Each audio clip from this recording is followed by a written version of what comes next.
This is Starting Point, a podcast that tracks Guyana's unprecedented growth from all vantage points.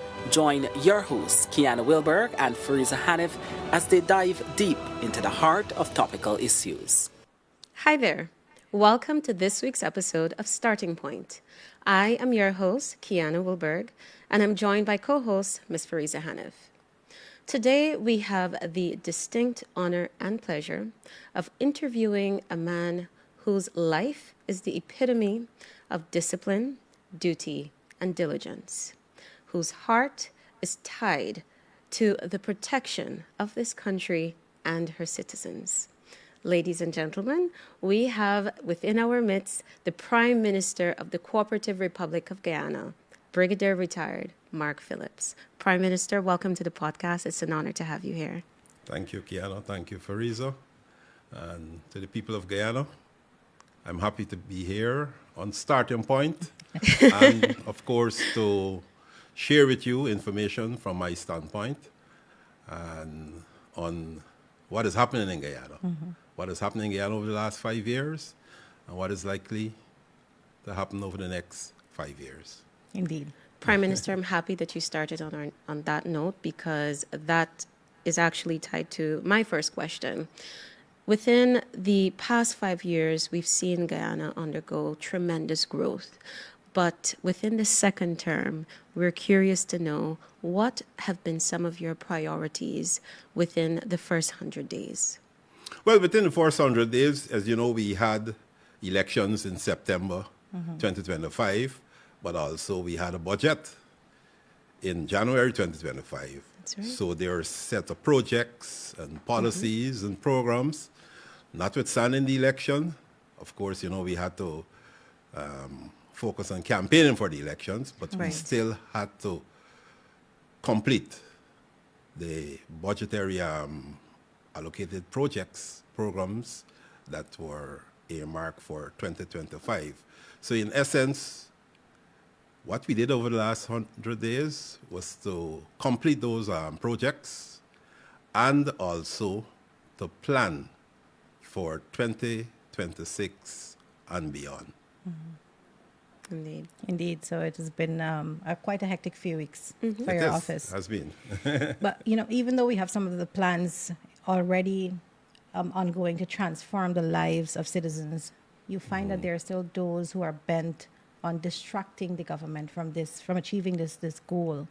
What's your message to the people in the midst of all of the noise filled with misinformation and disinformation? Well, yes, good question. You know, Guyana is a democracy. Correct. So people have the right to speak. They have the right to formulate their own opinion, their own views on every issue under the sun that is happening in Guyana. As the elected government, we have a mandate to deliver programs and projects, you know, like service and goods to the people of Guyana that falls within the line of improving the livelihood of all the people, right? We have an agenda that is quite transformative in all sectors for Guyana. And we're not pursuing that agenda, those programs and projects, without communicating to the people. So I ask the people, yes, Guyana is a democracy. You have a government that you elected. We, with every project, with every program, we take the time to communicate to the people. So listen to the government communication side, communication programs that will explain every project, every program that we design for the people. If it's a bridge, we give you the starting time of the bridge, when the construction is going to start, when the bridge is expected to be completed, the cost of the bridge, how many people are likely to be impacted positively by the bridge. Listen to government side. Don't listen just to the opposition side, you know. And for every project, we have a communication strategy that we implement as we go along with the project to ensure that our population is well informed as to what is happening with regard to those projects and programs. So listen to government. I'm happy you mentioned that, because what we've seen in the news recently, especially with the excitement and the anxiety surrounding what's going to come into the 2026 budget, we see the opposition, and particularly APNU leader Mr. Aubrey Norton, saying that they're not going to engage in sharing their ideas publicly for fear of it being stolen and rebranded by the PPP. How do you feel about that? Well, Mr. Norton first started by complaining that he was not consulted. If Yes. you recall, that was Yes. the first thing he said. And then afterwards, he said that he's going to hold on to his ideas. Well, that is not good, because our approach to budgeting is we try to involve all the people of Guyana, right? The stakeholders approach. We listen to the people. As you know, we would have had outreaches, cabinet outreaches, ministerial outreaches, and we listen to the people, and we tend to incorporate all the information, all the concerns that are listed by the people into the formulation of the budget. And the 2026 budget will be no different. So I guess if Mr. Norton don't want to share his ideas for the 2026 budget, he could do that for the 2027, 2028 budget. We will continue to have the same approach, where we meet the people, listen to the people, and utilize the comments from the people to formulate every budget for the period 2026-2031. And Prime Minister, I want to touch on a very important project that is considered the hallmark, so to speak, of the government's energy agenda, and that is the gas to energy project. Now, we know that the first phase that is expected to be up and running by the last quarter of this year, but there's also the second phase, which will also come on stream. Can you talk a little bit about what the second phase will represent for Guyana's development trajectory? Well, in order to talk about the second phase, you have to start with the first phase. Please go ahead. The first phase, we promised to deliver 300 megawatts of additional power to the people of Guyana, more particularly in the Delmar-Barbies interconnected system. Now, what has happened in Guyana over the last 5 years? We've had tremendous growth. All of us agree there's been tremendous growth.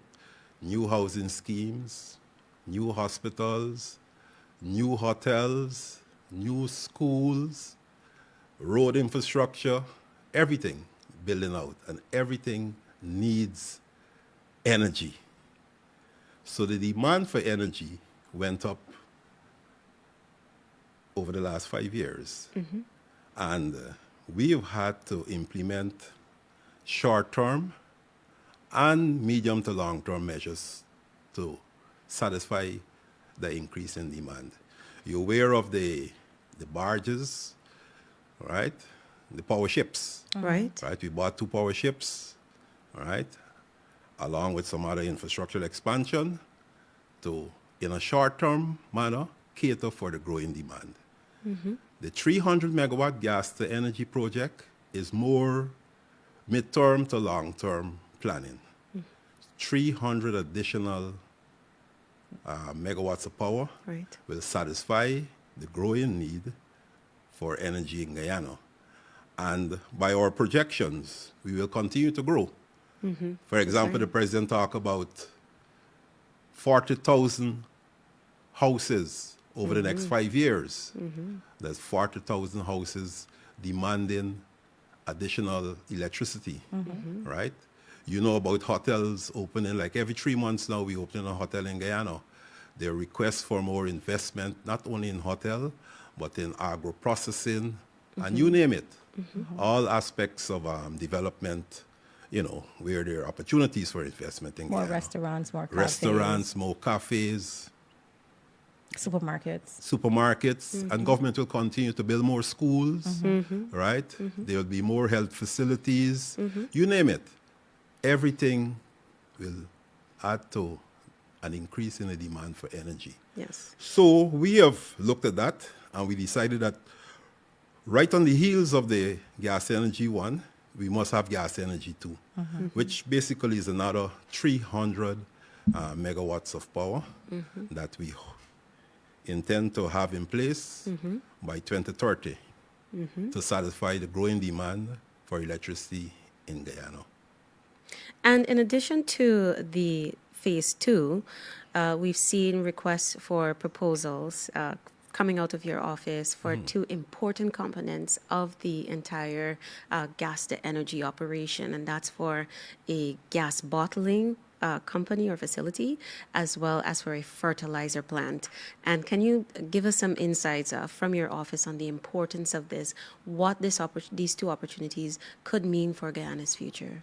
Well, what it means, the first one, the gas to energy project, will satisfy the energy demand for electricity, but it will also lower the cost that people are paying for electricity. Right. We promise 50% reduction in whatever you're paying for electricity right now. Now, with the gas bottling plant that has been advertised, we have a request for proposals. Yes. When that comes on stream, it means that we'll be producing and bottling gas and distributing to the people of Guyana at a far lower cost than they're paying for right now. It means that we could also market and export the gas to the wider Caribbean based on the production capacity that we envisage, right? We'll satisfy the needs in Guyana and have gas to export to the wider Caribbean. So Guyana will benefit, the region will benefit from it too. The other part that you mentioned, the fertilizer. plant. You know, we spend a lot of money in fertilizer. Guyana remains an agriculture-based country, right? Even though we have oil Yes. and gas is a new frontier, agriculture is the mainstay of our economy. Yes. It has been so for over 100 years, right? And it's going to be like that for the next 100 years, right? So notwithstanding, we have oil, we have gas, we continue to diversify our economy, and agriculture will continue to play a major role. Fertilizer is important. And once we could reach to the stage of manufacturing our own fertilizer, producing our own fertilizer in Guyana, that will have a positive impact on agriculture, on our farmers. You know, right now they pay a lot of money for fertilizer. And, you know, government has also gotten involved in terms of purchasing fertilizers and also distributing fertilizer to the farmers to cushion the effect. Now that has a effect, that has a trigger effect, right? Because if you cushion the effect in terms of the cost of production in the farming sector, it will also have an effect in terms of the food that goes on our table, the price that we pay for food, right? So you hear a lot of talk about, you know, rising cost of living and so. Every country in the world has cost of living increases over time. What we have done as a government, we've implemented measures to cushion that cost of living rise in Guyana. And having a fertilizer plant on board in another couple of years down the line, it means that we will have enough fertilizer to satisfy our farmers at a far cheaper cost than they're paying now. And of course, whatever excess is also available for export to the wider Caribbean region. So indeed, two long-term strategies to Exactly. deal with the cost of living. Exactly. It will be passed down to the consumers. Indeed. Prime Minister, we want to shift the focus a little bit to renewable energy as a key component in the government's agenda. Significant investments have been made over the last 5 years in solar farms and hydropower stations. Can you give us an idea as to how much renewable energy has been brought online and what's the impact this has had on the riverine and hinterland communities? Well, based on the projects, the sum total of the projects, just under 50 megawatts of renewable energy will be online, definitely by the end of 2026. Started from 2020 to 2026. And I say 2026 because we have a major project in Linden, 50 megawatts that has started, but it's not reached the point of commission as yet. Okay. So by the time we reach the point of commission, it will be just about 50 megawatts. And that will include the 33 megawatts of power that we have solar farms in Region 6, Region 5, Region 2, and the one in Region 10. And also we had the community solar project where we went into the large and medium-sized Amerindian villages throughout Guyana, and we started to install solar farms and mini-grids to power the important buildings, like the village office, the police station, the health center or hospital, the school. And the intention is to continue that project as we satisfy all the Amerindian villages that can, accommodate such a project. We've also invested in household solar system. And to date, we have distributed 37,000 household solar system, one to each household, mainly in the hinterland and riverine off-grid areas of Guyana. We've also have a project where many of the public buildings have solar systems installed, rooftop solar system installed, and most of the power comes from the sun. Right? So there's a lot of savings there in terms of, our carbon footprint is reduced immensely, right? And there's some savings in terms of generation. The intention, just like how we decided that the power from the gas energy will result in a reduction in what people will be paying for electricity on the coastal area, the Mar-Barbies interconnected system. In those areas where we build in the solar farm, and they are also powered by generators, the intention is for them to also benefit from a reduction in what they're paying for electricity. And you would have seen that in the run-up to elections, as we went around the country, we would have made some decisions in Madhya, for example, right, which would have resulted in them paying a little less for electricity. We are observing and analyzing the results that is coming in from places like Ret'd, places like the Essequibo Coast. Ret'd, they have a solar farm, plus they have the mini hydro. Right. So most of their power is from renewable energy. So those are areas, they're in Region 2, right? We have the solar farm commission at Onanemian, another one will be commissioned on Friday at Charity. Those communities will benefit from a reduction in the cost of electricity that they're paying right now to as we implement this solar energy project, renewable energy projects on the whole, in keeping with our low carbon development strategy. Indeed. Any follow-up from you, Kiana? No, that's pretty comprehensive, but I'm just amazed at the fact that, you noted that there are 37,000 solar household solar systems that have been distributed. I don't think that has ever been done before. Well, we had a similar project, not at that scale. Remember in 2009, we had the forest low carbon development strategy that was launched. And under that project, we had distributed some household solar system. But this time we have a better solar system, a more improved system. It's a 160 watt panel, and it comes with a battery, right, to store the current. It has a fan, it has 2 charging ports and 2 LED lights. So just imagine if you live in a house in someone in the riverine or hinterland community, you never had electricity before. You've been depending on some lamp, Guyanese say flambeau, right? Or maybe one of the lamps that kerosene lamps you could buy in store.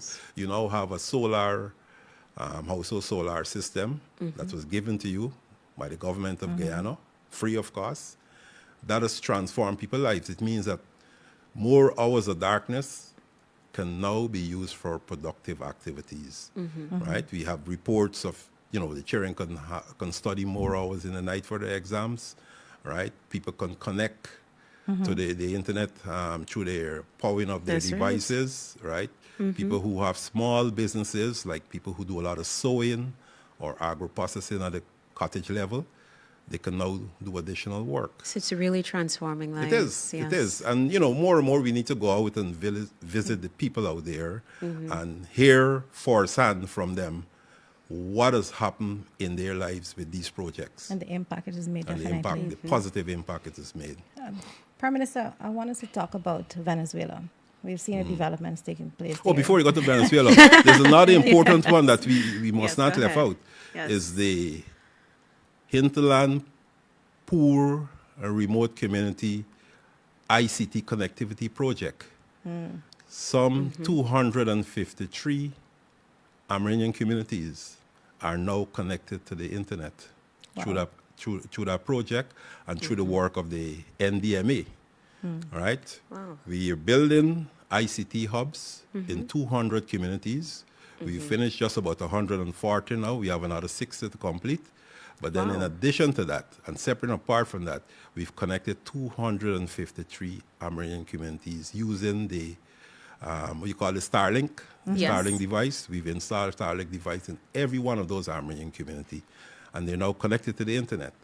So they can now pursue their education through the Gold Scholarship. Yes. They can now Connect with the connect digital school, the with Guyana digital Digital school, School. Guyana Yes. Digital School. They can access services. We talk about e-governance Yes. and more services being done through the internet. They can now access those services, right? So it's like opening a whole new avenue of opportunities to people in the hinterland, right? Just imagine that coupled with the improvements in the road system to get into those communities, Yes. right? Telemedicine, right? With internet now, you can have telemedicine where, you don't necessarily have to bring out a patient.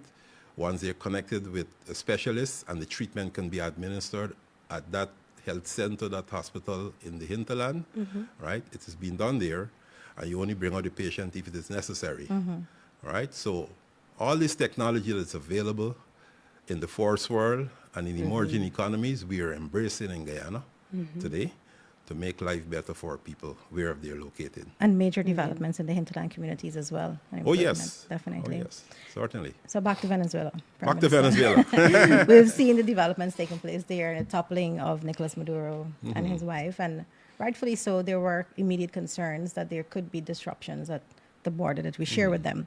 I know that you and members of the GDF visited those border communities immediately after the incident took place. What can you share with us about Guyana's readiness to respond to any potential threats, and what's the state of play on the ground in those communities? Well, in terms of readiness, the Guyana Defense Force, as you know, is already deployed along all our borders. Border with Suriname, border with Brazil, and border with Venezuela, right? And as a result of what transpired on the 3rd of January, immediately we went into a more heightened state of readiness, right?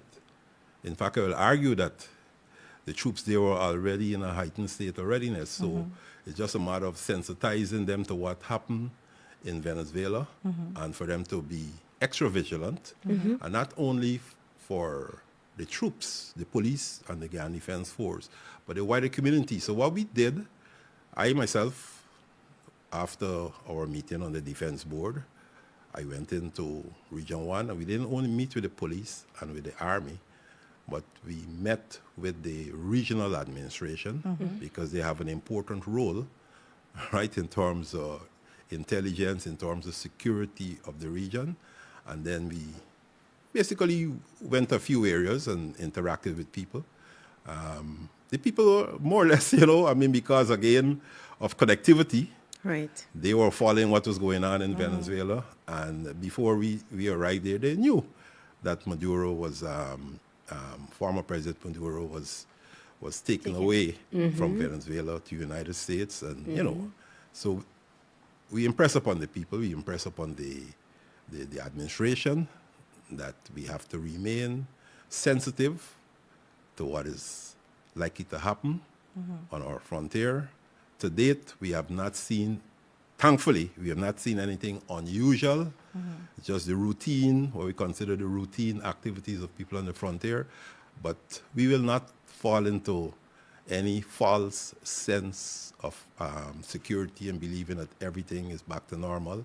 We'll continue to observe. We'll continue to focus on ensuring that any instability or any untoward acts on the other side of the border don't spill over to our side.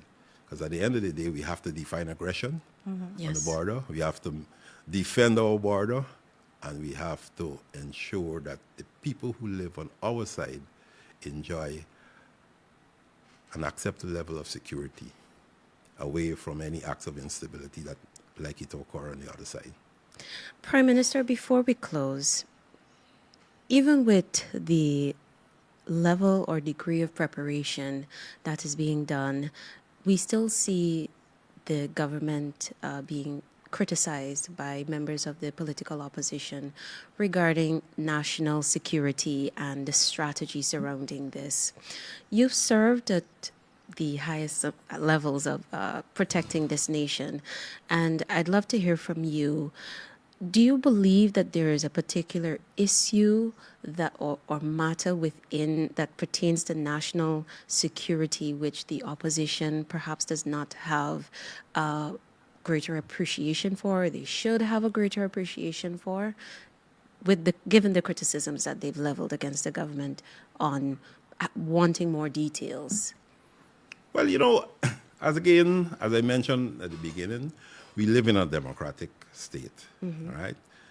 We have to listen, or we cannot avoid hearing the opinions from the opposition and from other Guyanese who may have their own views on a particular issue. You have a government that is formed by a political party that went to the people at the elections on the 4th of September. And the people gave the government the mandate to run the affairs of this country.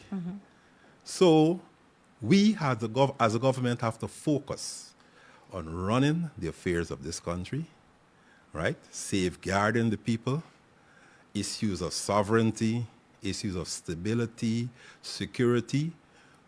I am satisfied, and the Defense Board is satisfied that we've taken all the necessary measures, right, as it pertains to what is happening in Venezuela, to ensure that Guyana remains stable and secure. And as I told somebody recently, and they were saying that, oh, we're divided, the CARICOM is divided on this issue. I said, yes, CARICOM may be divided on the issue, but the important thing is that every country must make their pronouncement or will make their pronouncements in keeping with an interpretation of the national interests. Whatever pronouncements are made by our president, I totally agree with it because it is balanced and it is in keeping with Guyana's national interests. Prime Minister, before we close, we're doing something a bit different for season 3, and that is our guest that we were interviewing at that time, we would ask them for a question for our next guest without knowing who that person will be. And so our previous guest was the Minister of Education, the Honorable Sonia Parag, and her question is, what do you see yourself doing in 2031? 2031. That's an interesting question. Yeah. In 2031, I would have completed 2 terms, 10 years as Prime Minister. Yes. I'm likely to be just about that point in terms of age where I may want to transition to doing new things. The grandchildren are growing up. Yes. Right? And more grands are on the way. So definitely I look forward to working hard during this term. And 2031. Be a grandfather. Be a grandfather, doing grandfatherly things. Love that. I love that. All right, Minister, thank you so much for your time and sharing your insights on so many issues that we have discussed here today. It was certainly a pleasure, and we hope to have you back at some other point to discuss more issues. We'll take your questions for our next guest offline. All right. To our audience, thank you as well for joining us. We will continue to bring you more insights from thought leaders within our landscape. See you next time. Thanks for watching Starting Point. Follow us on Spotify, YouTube, Facebook, Instagram, and LinkedIn for critical updates and exclusive content.